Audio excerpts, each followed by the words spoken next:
हमदर्शन से बातचीत करते हुए कांग्रेस नेता एनएन शहादत ने कहा कि एक समर्पित कार्यकर्ता के रूप में वह लगातार जनता के बीच सक्रिय है और अपनी जिम्मेदारियों का पूरी निष्ठा से निर्वहन कर रहे हैं। उन्होंने बताया कि लंबे अंतराल के बाद होने जा रहे पंचायती राज चुनावों को लेकर गाँव में खासा उत्साह देखने को मिल रहा है, विशेषकर युवाओं और महिलाओं में भागीदारी बढ़ी है।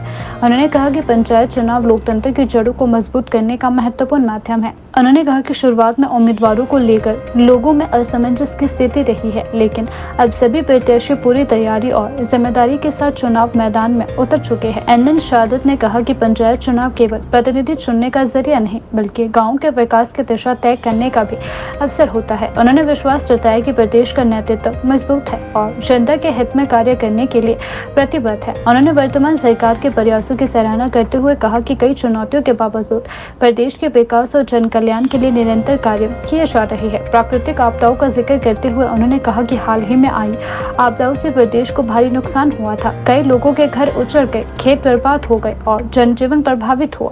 ऐसे कठिन समय में केंद्र से अपेक्षित सहयोग नहीं मिल पाया, जबकि प्रदेश को तत्काल सहायता की आवश्यकता थी। अंत में उन्होंने कहा कि कांग्रेस पार्टी हमेशा जनता के साथ खड़ी रही है और आगे भी पंचायत स्तर से लेकर प्रदेश स्तर तक विकास, पारदर्शिता और जन सेवा के लिए प्रतिबद्ध रहेगी। मैं बड़े दमखम के साथ इस बात को कहने वाला हूँ, क्योंकि आपका जो सवाल बहुत अच्छा है। पंचायती राज चुनाव बड़े दमखम से आज होने वाले हैं। काफ़ी लंबे अंतराल के बाद युवाओं में बड़ा जोश था, महिलाओं में बड़ा जोश था कि पंचायती राज चुनाव जल्दी आएंगे और हम भी चुनाव मैदान में कूदने वाले हैं। लेकिन विलम्ब ज़रूर हुआ है इसमें। हम ये कहेंगे, पिछले कल ये रोस्टर्स निकले और सभी लोगों को पता पड़ा कि भी मैं उम्मीदवार हूँ या मैं उम्मीदवार नहीं रहा हूँ, लेकिन जो उम्मीदवार बने हैं उनके अंदर बड़ा जोश भी है और वो मैदान में जाने वाले हैं। तो बड़ी खुशी की बात है इस बात को लेकर के।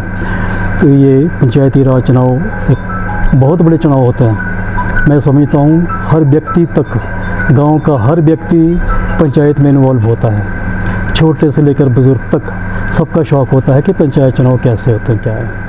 हाँ बिल्कुल, आपका सवाल बड़ा सही है कि जो विलम्ब हुआ है पंचायती राज चुनाव में, क्या इसका प्रभाव आगे पड़ने वाला है 2027 में? इसका कोई भी ऐसा दुष्प्रभाव नहीं होने वाला है, लेकिन विलम्ब हो सकता है। विलम्ब के कई कारण होंगे, आपको पता ही है। प्रदेश के अंदर ना जाने कितनी तरह की दिक्कतें आज हुई है, वो मौसम खराबी के कारण या फाइनेंशियल क्राइसिस की वजह से, इस वजह से आगे होता गया। लेकिन ऐसा नहीं है कि वे नहीं होने वाले हैं। और ये मई के महीने में चुनाव होने वाले हैं, संपन्न होंगे, बड़े अच्छे तरीके से संपन्न होंगे। और जो 2027 की आप बात करने वाले हैं, 2027 में कांग्रेस पार्टी बड़ी दमखम से मैदान में उतरेगी। और मैं ये कहूँगा, ठाकुर सुखविंदर सिंह सुक्खू जी के नेतृत्व में 2027 में चुनाव फिर से लड़ा जाएगा बड़े दमखम के साथ, और पार्टी सत्ता में फिर से रिपीट होने वाली है। क्योंकि जिस तरीके से ये काम कर रहे हैं, क्योंकि मुश्किलातों में ये सरकार चला रहे हैं, क्योंकि बीजेपी हर बार इन्हें कोसने का काम कर रही है। वो चाहे विधानसभा के अंदर की बात कहें, आप विधानसभा के बाहर की बात आप कहें, आप कहते हैं जैसे भी कई तरह के सवाल है, कई तरह की घोषणाएँ हैं, क्या उन पर खरा सरकार उतरेगी? तो मैं कहूँगा कि सरकार धीरे धीरे उस तरफ बढ़ रही है। अब फाइनेंशियल क्राइसिस की हम बात करें, प्रदेश सरकार दिल्ली भी दौड़ लगा रही है। हर बार दिल्ली के नेताओं से बात हो रही है, प्रधानमंत्री से भी मिला जा रहा है, लेकिन हमारे नेताओं में कोई ऐसी कमी नहीं है कि वो अपने आप में पीछे रह रहे हैं। दिल्ली की सरकार नहीं चाहती कि प्रदेश में कांग्रेस की सरकार निरंतर रहे। उनका प्रयास शुरू से ही, जब 2022 में सरकार बनी थी, तब से इनका प्लान यही था कि कैसे सरकार यहाँ से हट जाए, कैसे कांग्रेस को हम हटाएं। तो इस तरह के नुस्खे वो ढूंढते आए हैं शुरू से। लेकिन मैं दावे से कह रहा हूँ कि उनके सारे नुस्खे फेल हुए। वो चाहे क्रॉस वोटिंग का उनका रहा हो या दूसरे अन्य और भी उन्होंने कई तरीके अपनाने की कोशिश की।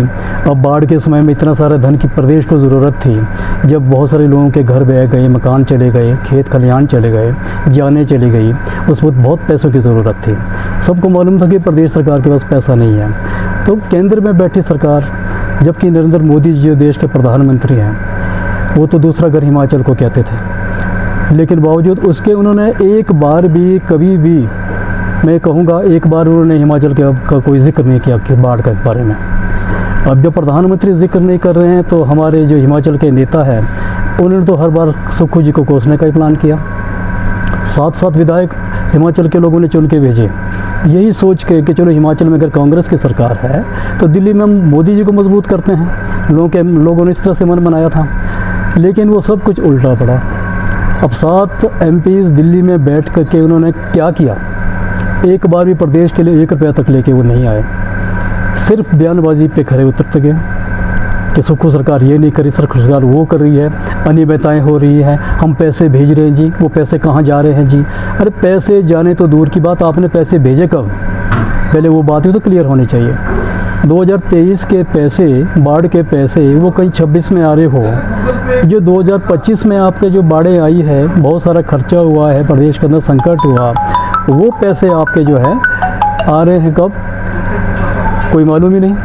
1500 करोड़ की घोषणा करते हैं हिमाचल प्रदेश के बारे में हमारे देश के माननीय प्रधानमंत्री मोदी जी कि 1500 करोड़ की मैं भेज रहा हूँ।